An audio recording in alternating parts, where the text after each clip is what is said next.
Hello DC fans, welcome back to my channel Dastaan TV. तो हम जानते हैं कि माइकल कीटन हमारे बिग स्क्रीन के सबसे पहले बैटमैन थे जो 1989 की बैटमैन मूवी में अपीयर हुए थे। और अब वो फ्लैश मूवी में भी बैटमैन के तौर पे रिटर्न हो रहे हैं। तो मैंने सोचा ये बहुत अच्छा टाइम रहेगा उनके बैटमैन पे डिस्कशन करने के लिए। तो इस वीडियो में हम बात करेंगे टॉप 5 इंटरेस्टिंग और rear facts about Michael Keaton Batman. तो बिना टाइम वेस्ट किए आइए शुरू करते हैं।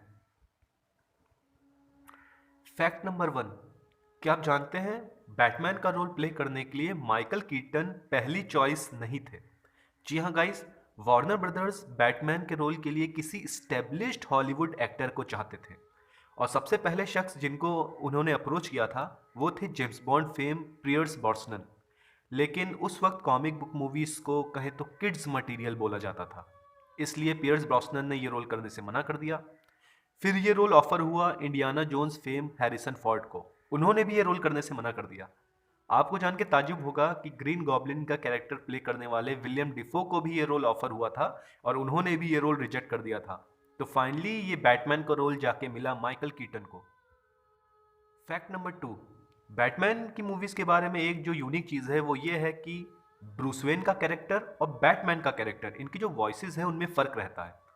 बैटमैन की जो वॉइस होती है वो थोड़ी सी टोन डाउन रहती है ताकि जो पब्लिक है वो ये ना जान पाए कि ब्रूस वेन ही बैटमैन है। लेकिन क्या आप जानते हैं ये जो वॉइस को टोन डाउन करने का जो आइडिया था ये दरअसल माइकल कीटन का ही था।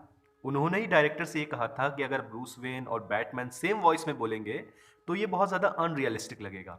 तो इसीलिए जब वो बैटमैन का रोल प्ले करते थे तो अपनी वॉइस को थोड़ा सा टोन डाउन कर देते थे। आगे जाके जो फ्यूचर में बैटमैन मूवीज आई उसमें यही कॉन्सेप्ट कहें तो फॉलो हुआ।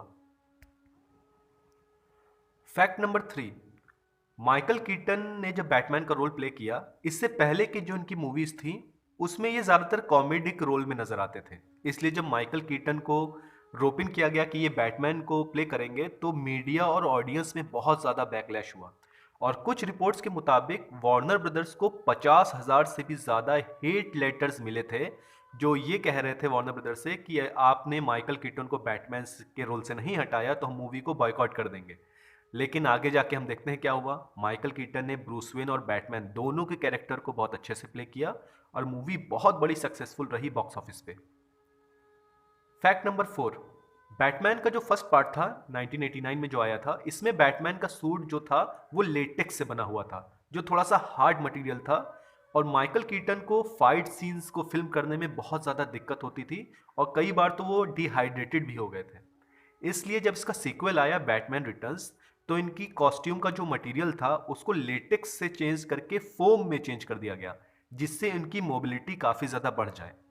आगे आने वाली सुपर हीरो मूवीज में भी लेटेक्स की जगह फोम मटेरियल ही यूज होने लगा।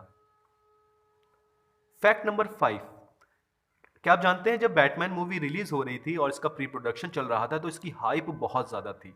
इतनी ज्यादा थी कि स्पोर्ट्स वेयर की कंपनी नाइक ने इस मूवी के प्रोड्यूसर्स को अप्रोच किया था और उनसे ये कहा था कि हम आपको मिलियंस ऑफ डॉलर्स देंगे, आप बैटमैन के सूट में हमारे जो सिंबल है नाइक का टिक वाला जो सिंबल है वो कहे तो बैटमैन के सूट में लगा दीजिए ताकि हमारा प्रचार हो।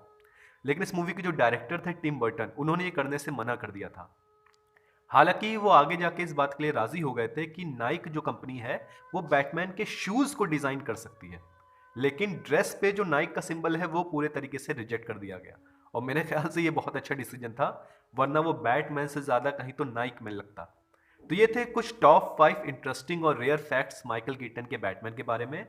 तो गाइज, क्या आप एक्साइटेड हैं फ्लैश मूवी के लिए? प्लीज कमेंट सेक्शन में जरूर बताइए और डीसी फैन है तो मेरे चैनल को सब्सक्राइब करिए। Thank you.